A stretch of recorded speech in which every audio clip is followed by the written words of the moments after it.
masyarakat dirimu itu maraos keberatan. Dengan alasan nah di TPS abdi anu gaduh surat panggilan teu aya DPT-na. Nah hari di Nusanes biasa gitu. Bela rakyat ya tapi kaget. Masak mah hapunten Kak. Punten ulah kengeng di harewasan. Bos kasar oke.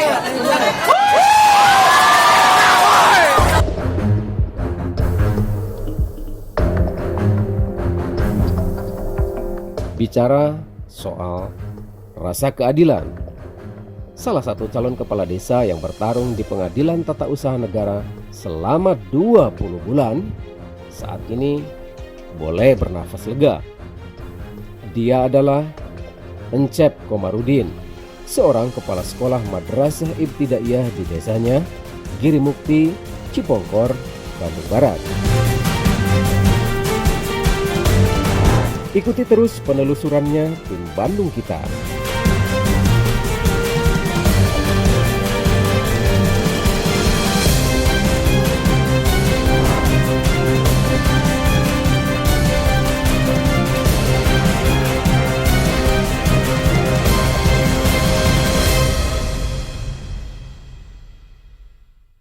Mungkin bisa dijelaskan terkait dengan gugatan Pilkades yang berlangsung 2019 lalu, seperti apa sih Pak?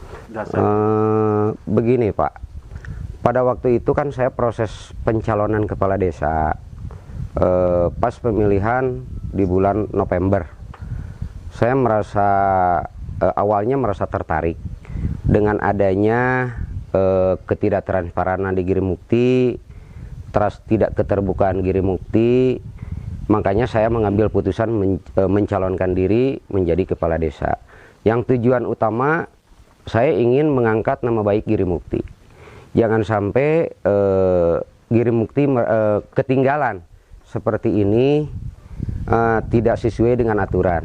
Sedangkan menurut aturan adanya bantuan atau gimana yang masuk ke desa Girimukti itu harus transparan, terbuka sesuai dengan aturan. Di dalam penggunaan pendapatan dana desa pun pendapat saya harus terbuka. Cuma di desa Girimukti tidak ada.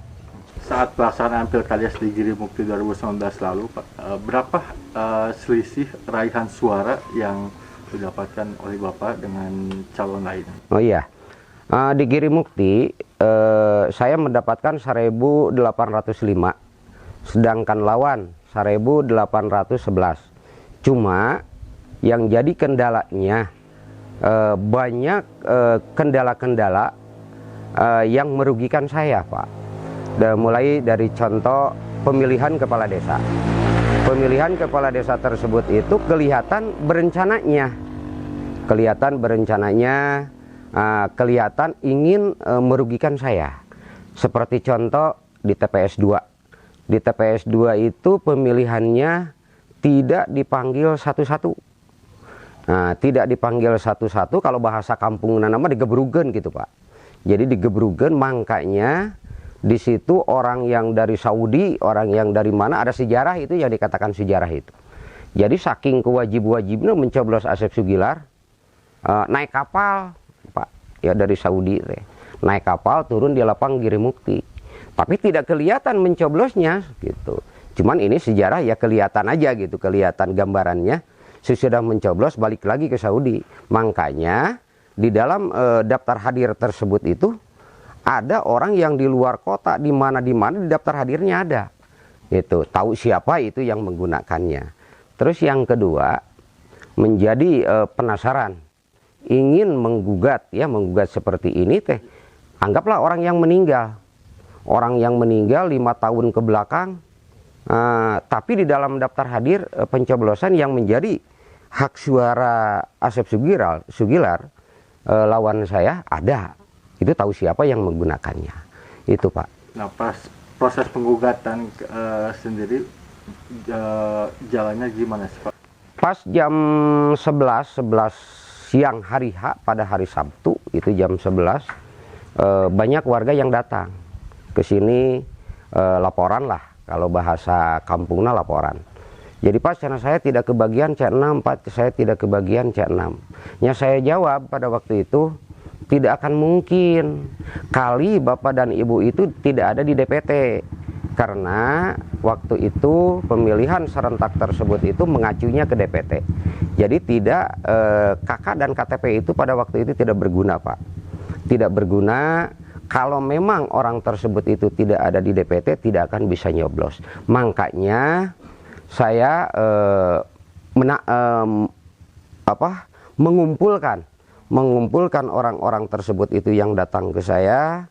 Sesudah jam 12:30 pemungutan suara mau habis, saya cek Pak di DPT, ternyata orang-orang tersebut yang datang ke rumah ternyata betul bahwa dia itu ada di DPT tapi tidak diberi C6-nya gitu Pak.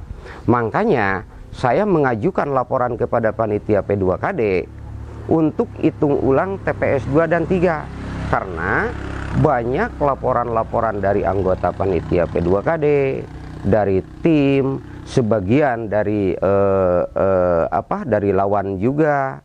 Banyak yang mencoblosnya tidak sesuai namanya dengan DPT. Tapi herannya diberi izin oleh Ketua KPPS. Pak, mungkin bisa diceritakan lagi perjalanan proses gugatan berlangsung dari 2019 sampai 2021 ini gimana sih Kak? Gini Pak, jadi tahun 2019 itu langsung pertamanya demo masyarakat itu, cuman saya tidak tahu Pak. Apakah itu masyarakat itu tujuannya datang ke kecamatan itu mau demo atau gimana, saya tidak tahu. Cuma pada hari Selasa kalau tidak salah, masyarakat pada datang ke kecamatan. Saya ikut ke sana, tujuannya ikut ke sana ingin menyetop, jangan melakukan seperti itu. Karena ya pendapat saya gitu kan, pendapat saya itu salah. Yang kedua, saya mencoba lapor ke panitia, mencoba lapor lagi ke panitia bahwa saya datang ke ketua panitia, jawab ketua panitia tidak tahu. Itu mah kalau memang ada perdatanya silahkanlah yang kepada yang berwajib, ada pidananya silahkan ke Kapolres. Jadi sesudah menerima jawaban dari panitia P2KD seperti itu, saya melangkah melaporkan isi gugatan saya ke PT UN. Sesudah di PT UN saya proses sidang 13 kali Pak. Sidang 13 kali, cuma dalam proses sidang 13 kali tersebut itu hasilnya tidak ada yang kalah, tidak ada yang menang. Tapi saya terima bahwa pada waktu itu saya kalah. Nah, sesudah sidang 13 kali di PT UN, saya menerima saran dari Bu Nopi PT UN, Pancep, kalau memang punya penasaran sekarang bisa banding. Nah, saya sudah menerima lisan itu, saya pulang ke rumah, saya berpikir ya tadinya saya tidak akan melawan. Sesudah kalah dari PT UN itu, katakanlah kalah, ya saya tidak akan maju. Karena banyak tantangan dari pihak lawan bahwa saya itu tidak akan mampu, terus gimana gitu ya. Saya pikir sesudah itu saya melangkah melawan banding saya ke PT Tun Jakarta.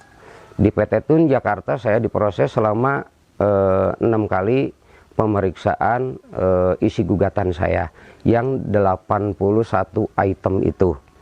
Nah, sudah gitu saya alhamdulillah dikabulkan oleh hakim dari PT Tun Jakarta.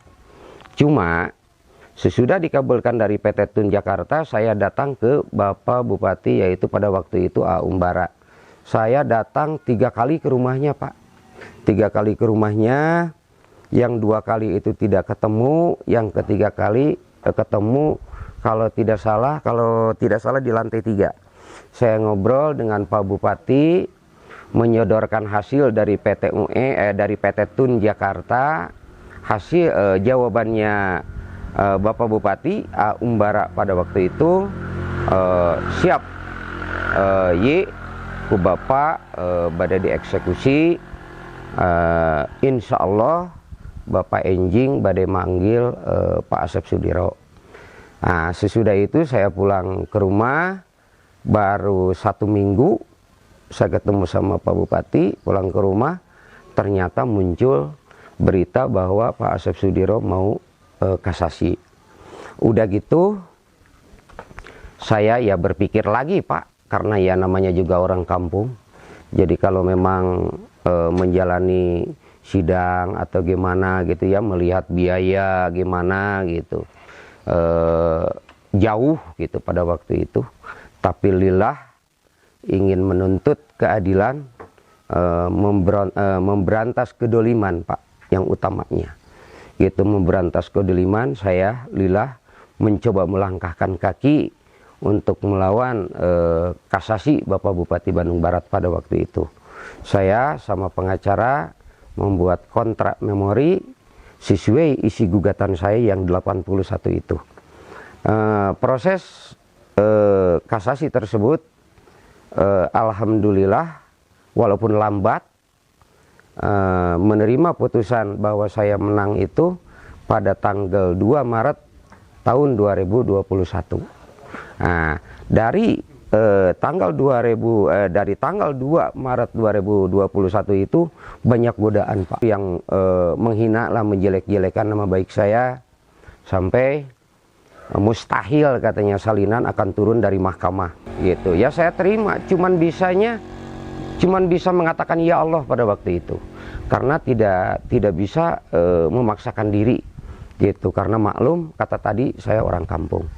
Cuma alhamdulillah Allah memberikan jalan lebih baik Pak, sesuai dengan tujuan saya, ingin melawan, mencari keadilan, memberantas kedoliman di Girimukti. Kenapa saya ingin memberantas orang dolim di Girimukti? Karena Pak, bukan saya yang saya pikirkan, tapi yang saya takuti ke depan, dikala saya sudah meninggal atau bagaimana, udah tidak mampu, takutnya muncul kembali seperti pemilihan kepala desa Girimukti ini Pak. Ya kan proses cukup panjang juga dari 2019 sampai 2021. Nah, betul. Ketika Bapak harus mengikuti sidang terutama di Jakarta, betul. Jarak dari Bandung Barat Jakarta kan cukup jauh, harus berapa kali kendaraan. Nah, apa sih yang membuat Bapak tetap teguh selain untuk keadilan dan memberantas kejoliman tersebut, meneruskan proses ini?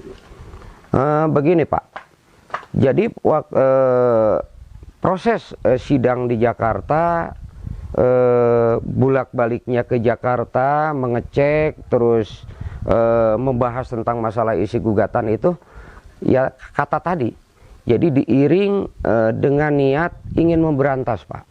Sebab kalau memberantas secara langsung tidak akan mungkin gitu. Di dalam hati saya bisa memberantas orang-orang dolim tersebut itu melalui sesuai aturan hukum, yaitu pengadilan. Seperti itu Pak. Setelah keluar putusan dari MA bahwa kasasi dari Pemkab KBB ditolak, betul. Apa langkah selanjutnya yang akan dilakukan oleh Bapak setelah mendapatkan putusan? Gini Pak, setelah mendapatkan saya putusan dari mahkamah, saya melangkah ke Pemkab. Malah pernah saya pertamanya bersilaturahmi kepada Bapak Bupati, Pak Hengki. Saya langsung ngobrol di rumahnya, ngebahas tentang masalah putusan ini. Cuma pada waktu itu Pak Bupati belum baca putusan dari Mahkamah Agung. Cuma bisa mengatakan, Pak Kades selamat, semangat, saya akan eksekusi, karena saya tidak akan setuju kalau PK. Dengan pengalaman serta perjalanan yang cukup panjang ini memperjuangkan mungkin istilahnya hak di Pilkades terutama di Girimukti ini, mungkin bisa berbagi ataupun memberikan amanah terutama bagi warga KBB yang ingin maju terutama di pemilihan kepala desa itu. Iya, betul. Jadi gini Pak, jadi untuk KBB itu ada Pak, ya, karena tidak cuma kesalahannya tidak cuma di daerah saja, Pak. Ini di daerah udah siap untuk merencanakan kesalahan, dari kabupaten juga datanya juga salah, Pak. Seperti saya yang dikatakan salah itu DPT. DPT tersebut itu tidak dibuat anggaplah oleh kepala desa yang ada, atau oleh BPD, atau oleh panitia P2KD gitu, tidak, Pak. Karena itu DPT tersebut itu udah datang dari kabupaten, Pak. Makanya di situ di dalam DPT tersebut itu banyak yang ganda. Yang nomor DPT-nya 1 dipakai oleh 2 orang, kadang seperti contoh. Di sini namanya Toha. Namanya Toha itu di DPT ada 3, Pak. Padahal 1 RT orangnya. 1 RT itu ada 3 namanya Pak Toha. Terus yang kedua, di sini ada namanya Aju. Aju juga di RT 3 itu cuma 1 namanya Aju. Tapi di DPT ada 2. Cuman yang anehnya seperti ini, Pak. Makanya kata tadi saya berencana ingin memberantas orang dolim. Selama proses pemilihan di sini, saya tidak menuding lah, tidak sampai saya menuduh bahwa perbuatan orang-orang itu akan melaksanakan seperti itu, tidak pada waktu itu. Tapi sesudah beres pemilihan terbukti, Pak, bahwa yang menyoblosnya 2 kali, yang nyoblosnya kadang ada yang 3 kali. Yang dikatakan oknum mencoblosnya 2 kali dengan nomor DPT-nya 165, nyoblosnya 2 kali. Nah, dari mana itu bisa ketahuan bahwa nyoblosnya kedua kali ke nomor 2? Ini, Pak, ceritanya. Waktu saya sidang di PTUN, saya dikasih fotokopian DPT, fotokopian daftar hadir oleh Hakim PTUN, Pak. Oleh Hakim PTUN, tujuannya Hakim PTUN memberikan fotokopi kepada saya itu untuk menyamakan isi gugatan saya yang 81 item itu dengan daftar hadir tersebut. Apakah gugatan saya itu sesuai dengan daftar hadir tersebut atau tidak? Ternyata sesudah saya cek di rumah, disamakan isi gugatan dengan daftar hadir tersebut, itu ternyata betul. Jadi orang-orang dolim itu betul, Pak. Betul ada, betul banyak, betul muncul di Girimukti. Contoh, Pak, yang dikatakan betul muncul di Girimukti. Pemilihan di TPS 2 itu tim-timnya nomor 2 itu bisa masuk, Pak. Ke TPS 2. Bisa masuk, bisa ngelihat kotak, bisa memegang surat suara. Tapi untuk tim calon nomor 1 pada waktu itu tidak ada yang masuk. Kenapa, Pak, bisa seperti itu? Karena gini, Pak, semua aparatur desa, mulai dari Kadus, RT, dari Kadus, KUR sampai kepala desanya dan Babin, berikut Babin Kantibasnya, tidak ada, Pak, yang datang ke saya selama proses pemilihan kepala desa itu. Makanya saya penasaran maju ke pengadilan, saya penasaran mengecek yang dikatakan orang-orang dolim itu. Saya putuskan, Pak, itu udah berencana. Berarti seperti itu. Sistem secara teknis saja juga sudah tidak transparansi. Iya, betul. Sudah tidak transparan, tidak mengikuti aturan. Tingkat desa ini, iya. apa pesannya? Jadi pesannya gini, Pak. Jadi mulai dari kabupaten itu harus diluruskan tentang masalah DPT, Pak. Satu itu.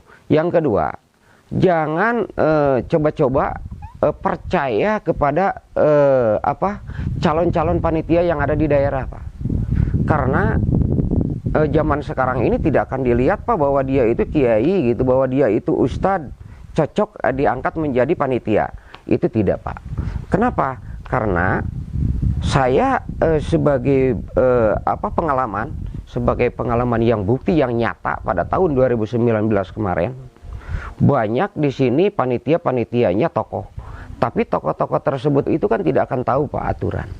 Cuman bisanya dibohongi dan bisanya disuruh, Pak. Yang disuruh itu yang dikatakan benar atau salahnya dia itu tidak tahu, Pak. Karena apa? Karena melihat tentang masalah Perbub, Pak. Di dalam Perbub tersebut itu ada aturannya, cuman tidak dilaksanakan. Gitu. Makanya saya titip kepada orang-orang kabupaten khususnya harus hati-hati mengangkat ya pengurusan dari daerah sampai di kabupaten, Pak. Karena banyak orang-orang yang akan mencelakai, yang akan menghancurkan nama baik Bandung Barat ini.